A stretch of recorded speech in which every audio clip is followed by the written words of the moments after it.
Trust isn't something you can quantify. It isn't a ledger you keep balanced or a contract you sign. It's a belief you nurture, blind to the possibility of betrayal. I spent almost 20 years married to that belief, allowing it to become a part of me. And, over time, I built my life on top of it. At first, it was small things. I've always been a man of routine. Work in the mornings, lunch at the office, dinner at home with her. We weren't wealthy in the beginning, but we worked hard together, each contributing our talents. She had a knack for organization, keeping our finances in order, while I poured myself into growing the business.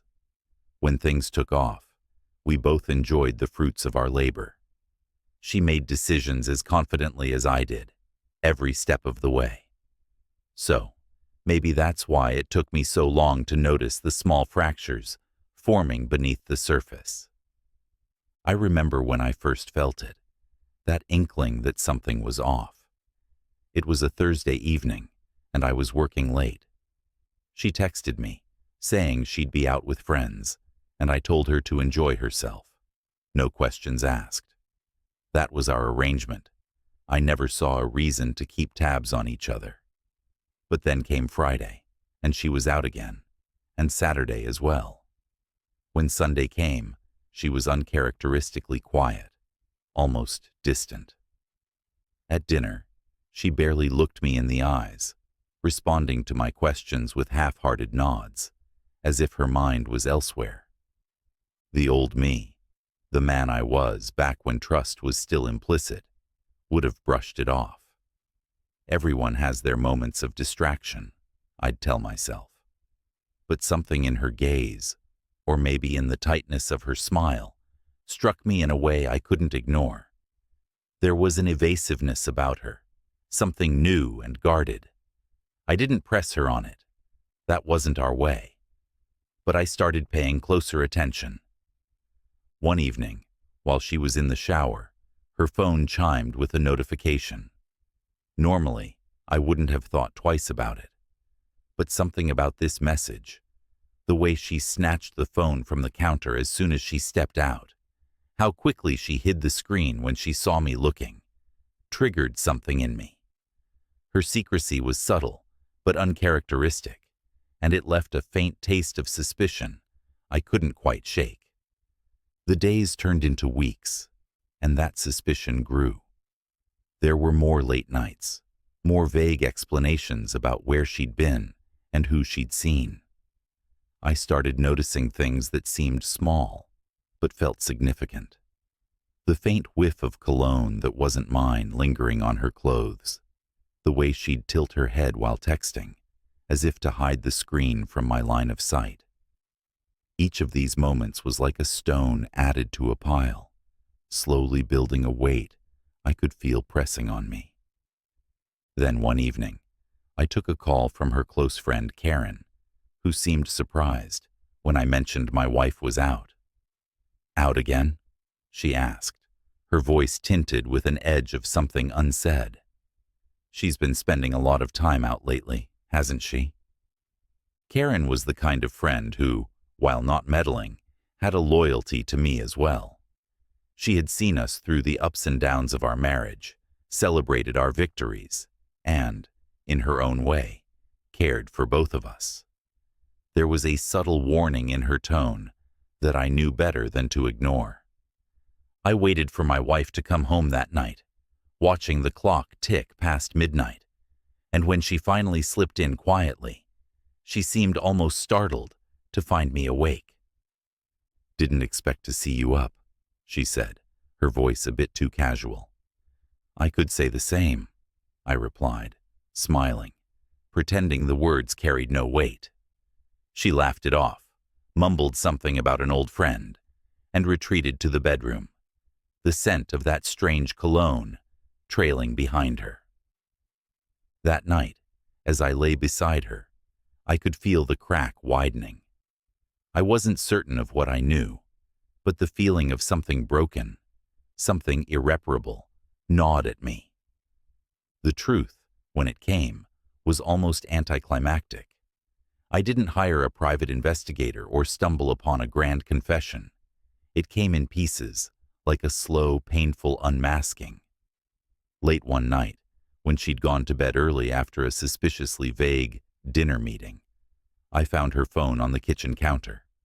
Her password had changed, and although I'd never needed it before, I suddenly found myself wanting nothing more than to unlock that small, glowing screen. When she stirred in bed, murmuring softly in her sleep, I knew my chance was slipping. I could feel my heart pounding, every beat filled with a mixture of dread and guilt. I had no right to intrude, I told myself. No right to pry. But the feeling wouldn't leave me. That phone held answers I wasn't sure I wanted, but knew I needed. As if on cue, a message notification popped up. A single name. Daniel. There was nothing else. No preview of a text. No message content visible. Just the name. But it was enough. I didn't sleep that night. Instead, I lay next to her, feeling the rise and fall of her breath, wondering who this Daniel was, wondering if he knew the same person I did, if he knew her better, or differently, or if he loved her in ways I hadn't been able to. It was a betrayal of trust so profound, I could barely contain the anger and humiliation coursing through me. But I kept still and quiet, letting the truth settle. In the days that followed, I pieced things together, though the confrontation still loomed like a storm cloud on the horizon. I didn't need all the answers yet, because something deeper, more calculating, began taking root in me. I kept my emotions in check, compartmentalizing every piece of pain, every small revelation, into something I could use. I had been foolish to give her everything in my heart and mind, but I'd be damned if I'd let her take my future too. So, I began formulating a plan, a way to let her have exactly what she thought she wanted, while I kept what I had worked a lifetime to build. With every "I love you," she'd say over the next few weeks, I'd reply in kind, a small part of me savoring the irony. She didn't know that with each step she took toward her freedom, I was closing the door on her plans.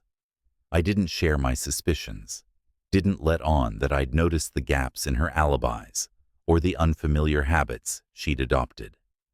Instead, I leaned into the role of the loving, unsuspecting husband, allowing her to feel more secure, more confident. The first step was asset transfer. I'd make it appear as though I trusted her even more, handing over accounts and investments she'd never before had control over. I'd convince her that it was part of long-term planning, that I was committed to our financial success as a team.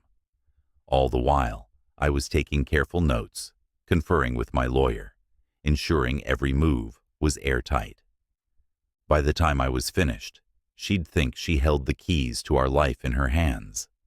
But the reality was quite different. She'd be holding a structure designed to fail, a financial house of cards, built specifically for her to manage and maintain.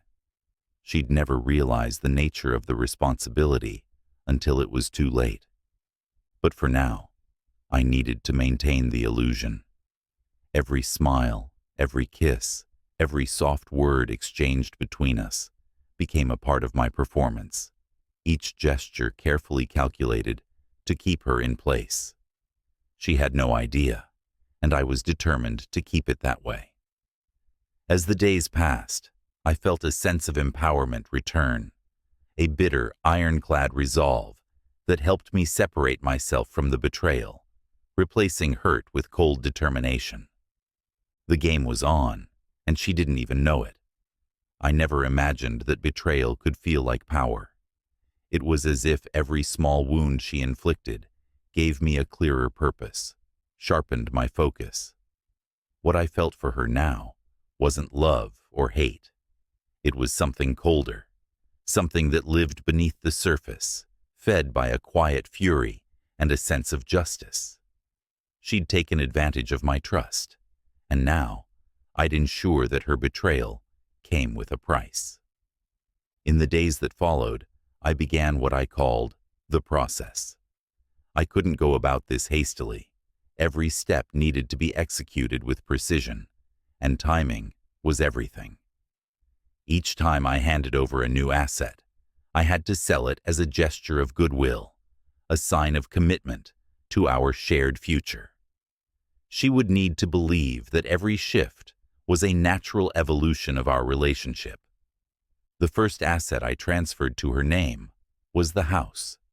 It was our home of nearly 15 years, a sprawling property that symbolized the life we'd built together, the early years when I believed in us, in her. I could still remember the day we moved in, the way she looked at the place as if it were her own little castle. Giving it up would normally be unthinkable, but this was different. I had no intention of letting her keep the house or anything else. I just needed her to think I was giving her everything. "You know," I said one evening over dinner, after she'd had her usual glass of wine and was slightly more relaxed than usual, "I've been thinking about our future. We're not getting any younger, and it's probably time to start making more concrete plans for our assets." She looked up, surprised, but intrigued. "Oh?" "Yes, I mean, we've been blessed. We've worked hard, and it's time to make sure that everything's secured. I've been thinking about putting the house in your name, you know, as a show of my trust." Her eyes flickered for just a moment, betraying a gleam of something that almost looked like satisfaction. "Really? That's a big step." "Absolutely. You've been the backbone of this house. It makes sense for it to be in your name. This way, if anything ever happens to me, you'll be protected."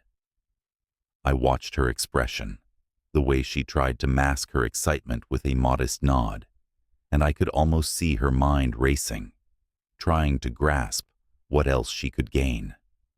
She had no idea that this was only the beginning. My lawyer and I had already begun putting together a web of legal structures, ensuring that every asset I transferred to her came with invisible strings, complicated tax liabilities, and ownership clauses that she wouldn't understand unless she combed through stacks of legal jargon. A few weeks later, we went to sign the paperwork. She beamed at me as she signed her name on the title transfer, the pen gliding over the paper with a flourish. I could see the gleam in her eye, that hint of satisfaction as she held the pen with the confidence of someone who believed they'd just secured a piece of the future. She didn't realize that, legally, the house was now part of a complex trust, one that still gave me a controlling interest, if and when I decided to pull the plug on this little charade. The next asset was our joint investment portfolio. Over the years, we'd amassed a sizable amount in various stocks and mutual funds, mostly in my name. This time, I framed it as a tax move, something that would protect us from the burdensome brackets we'd been dealing with. "Tax reasons?" she repeated, a slight wrinkle forming between her brows as she tried to understand. "How does putting it all in my name help?" I gave her a reassuring smile, hiding the satisfaction underneath. "It's just more efficient this way. The way our income is structured, it makes sense to balance it out by shifting these accounts. Besides," I added, leaning over and giving her hand a gentle squeeze, "it'll make me feel better knowing you have full access to everything. You know, in case anything happens to me." She nodded, and I could see her acceptance, the eagerness in her eyes, though she tried to mask it with a feigned sense of practicality. She was barely aware that each of these accounts, now under her name, was designed to funnel back to my separate holdings under very specific conditions. And even if she did somehow realize it, I'd made sure the terms were nearly impossible to contest. We went through this process again and again, each time with a new asset. A rental property we'd purchased a few years ago, a collection of fine art we'd both chosen, and, finally, my business stake. Each handover was crafted to look like I was handing her the keys to our empire, and each time I watched her closely, her responses, her carefully masked excitement, the greedy glint in her eyes. She thought she was getting closer to her freedom, but what she didn't realize was that she was getting more entangled in a structure of her own making. One night, while she was out, ostensibly with friends, I sat down with my lawyer to finalize a few remaining details. In front of us lay a stack of papers, each one a meticulously crafted agreement designed to keep me in control. The lawyer, a trusted advisor I'd known for years, looked up at me with a mixture of caution and respect. "You realize this isn't the typical approach for a marital split," he said, his voice low and measured. "You're playing a dangerous game here." I met his gaze, unflinching. "I don't need typical. I need airtight." He nodded, understanding. We'd spent weeks perfecting this plan, drafting legal clauses that would allow me to reclaim these assets in the event of her infidelity or breach of trust. Everything we'd done was technically legal, though morally ambiguous. I could see the faint discomfort in his eyes, but I didn't care. This wasn't about morality. This was about survival. As we worked through the final details, my phone buzzed with a message. It was her, texting from her supposed night out. "Dinner ran late.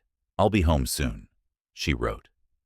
I could almost hear the detached tone of her voice, the way she masked her disinterest with formality. My response was simple, a single word. "Okay." I knew what she was really up to. By now, I'd pieced together enough of her life with Daniel to know that dinner was likely a night in some upscale restaurant she knew I'd never think to visit. I could picture them together, leaning close, talking in hushed voices, while she played the role of the dutiful wife, texting her husband. I closed my phone, forcing the familiar surge of anger back down. I couldn't afford to let it consume me. Not yet. The final piece of the puzzle was the bank account. This was trickier, as it required a delicate balancing act. I couldn't just hand over our entire account without raising suspicions, so I opted for a joint account, one she'd believe held everything we owned, while my separate accounts, nestled in an offshore trust, remained untouched. One evening over a quiet dinner at home, I brought it up. "I think we should move everything into one account," I said, keeping my tone light, almost casual. "It just seems simpler. That way, we're both on the same page." She looked at me, surprised but intrigued. "You really think that's necessary?" I nodded. "It's just easier to manage. And if you're already handling everything else, why not?" She agreed, almost too eagerly, a small smile tugging at her lips, as she likely imagined the life she'd lead with access to that account, unaware that the funds were already limited, siphoned away into protected assets that would return to me in due time. As she signed the paperwork that night, her signature flowing confidently over the documents, I could almost feel the victory settling within me. She was too focused on what she thought she was gaining to notice the fine print or the details I'd meticulously woven into every transfer, every title. By the time I'd finished, she was holding almost everything in her name, but with conditions that made it all but impossible to liquidate or control. Each asset came with its own set of liabilities, its own requirements. The shell was complete. All I had to do was wait for her next move. I didn't know when she'd finally make her play, but I could sense it was coming soon. Her confidence had grown in recent months, her patience thinning. And with each passing day, I could see her testing the limits, dropping hints of a life she wanted without me in it. I stayed calm, letting her imagine the victory was within reach, watching as she unknowingly walked into the very trap she thought she'd set for me. A few weeks after securing the last major asset transfer, I could sense a shift in her demeanor. My wife moved with an air of satisfaction, a subtle but unmistakable assurance that hadn't been there before. She smiled more, and the conversations between us became smoother, more relaxed. I could see her confidence in the way she held herself, like someone who'd been granted control over a delicate balance and was now ready to reap the rewards. This change in her told me that she thought her plan was working, that she was finally winning. And so, I decided to take things a step further. If she believed she had the upper hand, I'd let her believe she had my heart back too. I'd offer her a reconciliation, a facade of renewed love that would only serve to deepen her trust in me and keep her moving right into the trap I'd laid. It started with small gestures. I took her out to dinner at her favorite restaurant, the same place where we used to go during those early years, when our marriage was still fresh and we were both ambitious and bright-eyed. I could see a flicker of something in her eyes. Was it nostalgia? Perhaps a slight twinge of guilt? Or maybe she was simply performing the role of the doting wife. At dinner, I tried to be the man she remembered, the one who still believed in our shared dreams. I laughed at her jokes, held her hand, even shared memories I hadn't thought about in years.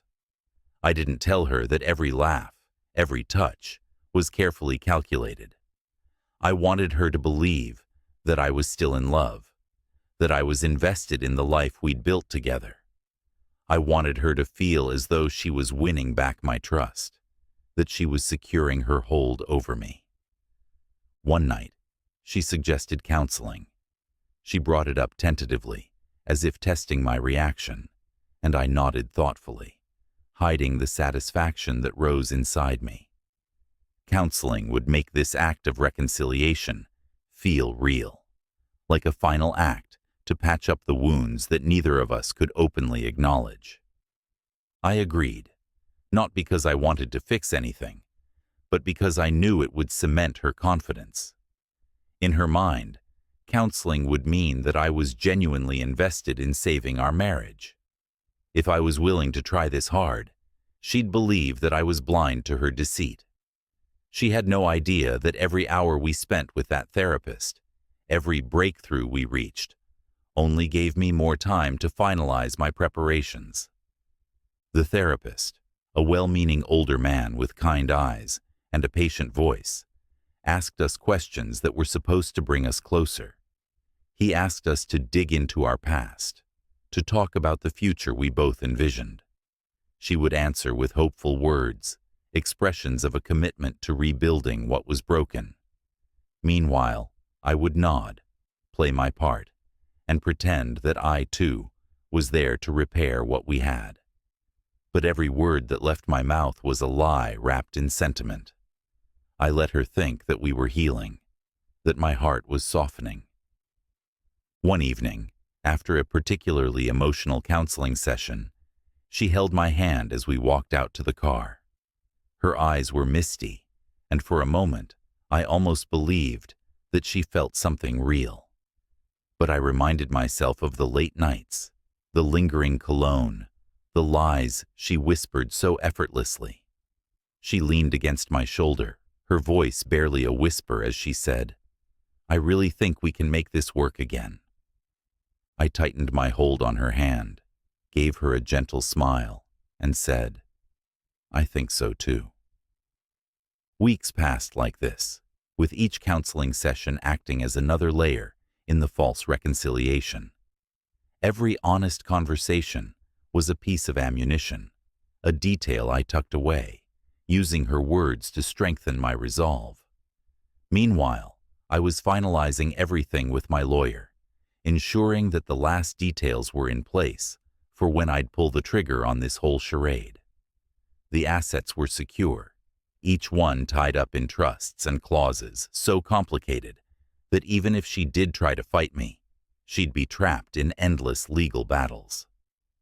My lawyer had outdone himself, designing a system that ensured, no matter how much she thought she had, she'd be left with liabilities she couldn't escape, tangled up in taxes and restrictions that would make it impossible for her to live the life she was planning. One weekend, in the spirit of this so-called reconciliation, I suggested we take a trip. Just the two of us, like we used to when we were young and believed in forever. We drove out to the coast, a quiet seaside town where we'd gone once when we were first dating. The place held memories, echoes of our past happiness, and I could see the nostalgia in her eyes as we walked along the beach. She reached for my hand, her fingers intertwining with mine, and in that moment, I felt a strange pang of sadness. There was a time when this had all been real, but the memories, as bittersweet as they were, did nothing to soften my resolve. I couldn't let myself fall into the trap of romanticizing a person who no longer existed. The woman walking beside me, smiling up at me with feigned innocence, was a stranger.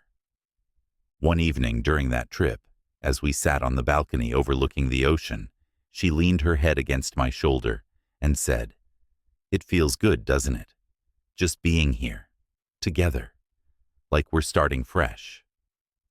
I turned to her, took in the way the soft glow of sunset lit her face, and nodded. "It does. I feel like I'm finally letting go of everything that came between us." She didn't know how true those words were. When we returned home, I felt the tension building within her, an impatience simmering just beneath the surface. She had reached the point where she was ready for the final act, the one that would supposedly set her free. I could tell she was gearing up to make her move, to initiate the divorce, believing she'd walk away with everything. I could almost sense her excitement, her confidence in what she believed was a perfectly executed plan. Then, one afternoon, she did it. She handed me the papers with a look of carefully measured sorrow, as though she were the victim in all of this, as if she were the one who'd suffered. Her voice was soft, a perfect imitation of sadness, as she explained how she'd thought long and hard, how she didn't want to hurt me, but felt that separation was the best path forward. "It's not that I don't love you," she said, her eyes brimming with well-practiced tears. "It's just, I think we both need different things now." I sat there, keeping my face neutral, nodding as though I understood, as though I too felt the weight of this mutual decision. I let her finish, her words like knives, twisting with every manufactured expression of regret and sadness. "Of course," I said quietly, my voice steady. "If that's what you think is best, then I won't stand in your way." Her expression flickered for a moment. Surprise, perhaps. Maybe she'd expected a fight, a plea, some kind of resistance that she could use as proof of her own righteousness. Instead, she found only acceptance. The divorce proceedings began quickly, with her lawyers drawing up the terms, emboldened by the assets in her name. She was so confident in what she believed to be her ironclad claim that she didn't even try to negotiate. She demanded the house, the joint accounts, and everything else she thought was already hers. Her lawyer, smug and convinced of their victory, sent over the initial draft, a list of demands disguised as a fair division. I agreed to everything. Every single term, every demand she made, I accepted with a quiet calm that seemed to unnerve her, though she masked it well. I could see her growing nervous, wondering why I wasn't fighting back. After all, wasn't this what I'd worked for? The life we'd built together? The day we signed the final papers, she gave me a smile filled with triumph, a flicker of satisfaction in her eyes as she realized she had won. She would get the house, the accounts, the investments, and the life she believed she deserved. And I let her believe it. Then, slowly, the realization dawned. It started with the first call from the bank, a confused inquiry about the transfer she attempted to make, blocked due to restrictions on the account. She called her lawyer, confusion and panic creeping into her voice, demanding to know why the accounts, the assets she held, were locked in endless paperwork. Her lawyer explained the truth in clipped tones, each word stripping away her victory layer by layer. The house, held in a trust with clauses so intricate that any sale or transfer required my approval. The investments, tied up in legal restrictions that barred her from touching them for years. The accounts, limited by terms she hadn't understood, designed to revert back to me under specific conditions. In a matter of weeks, the foundation of her victory crumbled before her eyes. The reality of the financial web she was trapped in left her with nothing but liabilities, legal battles, and mounting costs.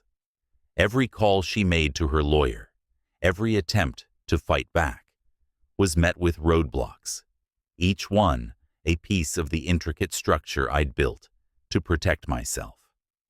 And in the quiet of my own home, my real home, secure and untouched by her demands, I sat back, letting the feeling of freedom wash over me. She was left with the shell of a life she'd thought she'd stolen, each piece slipping further from her grasp as she realized the truth. I was free. And as for her, well, she'd never see another penny of mine again.